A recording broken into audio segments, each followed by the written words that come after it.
I'm Harrison Keeley. Here's what you need to know today. First, another presidential candidate is coming to Chattanooga. Republican Senator Marco Rubio will be in town September 3rd. He's holding a 3:30 rally at Lindsay Street Hall. After that, he's headed to a private fundraiser at Zach Wamp's home. Chattanooga will be his first stop in Tennessee since he became a candidate.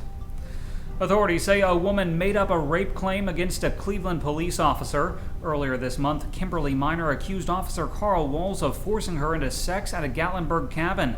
Now investigators say the 30-year-old woman made up the claim in retaliation after Walls broke off their affair. She's been charged with making false reports and given a $5,000 bond. If convicted, she faces between 2 and 4 years in prison. Tanya Craft's tell-all memoir comes out next month. Kraft was a kindergarten teacher at Chickamauga Elementary School before she was accused of molesting small children. She was later found to be innocent. Her new book, Accused, will be available September 1st. Barnes & Noble will host a launch party 4 days later at 2 p.m. A man is being charged with stealing drugs from Erlanger Hospital again. In May, Hamilton County jailer Ryan Epperson was accused of dressing as a doctor and breaking into 3 hospitals to get drugs. He admitted to an addiction and was released on a $93,000 bond. This past week, police say he sneaked into Erlanger's east and downtown campuses. In his latest arrest, no bond has been set. A Chattanooga man is arrested after taking a selfie on top of the Brooklyn Bridge. Authorities say 21-year-old David Carnouch illegally climbed the bridge and is charged with reckless endangerment. Carnouch says he didn't know climbing the bridge was forbidden.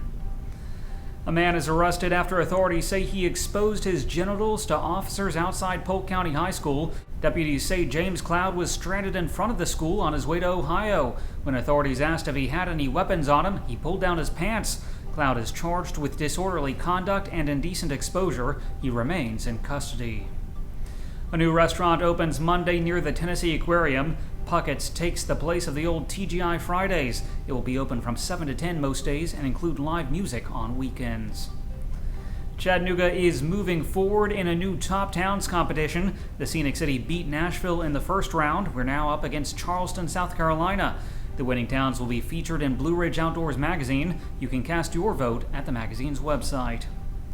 The CEO of FedEx has announced a $100,000 donation to the Chattanooga Heroes Fund.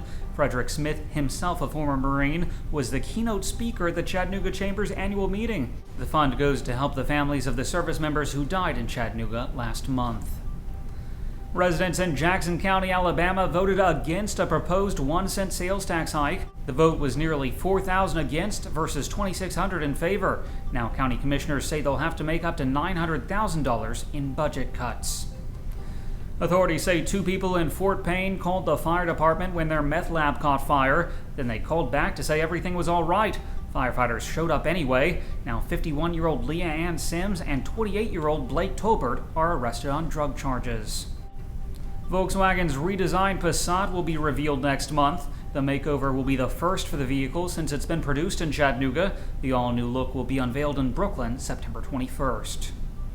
Finally, just in case you haven't heard, the U.S. women's soccer team beat Costa Rica last night. They won 7-2. Turning to weather, we'll see showers and thunderstorms today with a high near 84 degrees. Tonight's low will be around 67. That's it for today's news. Thanks for being with us.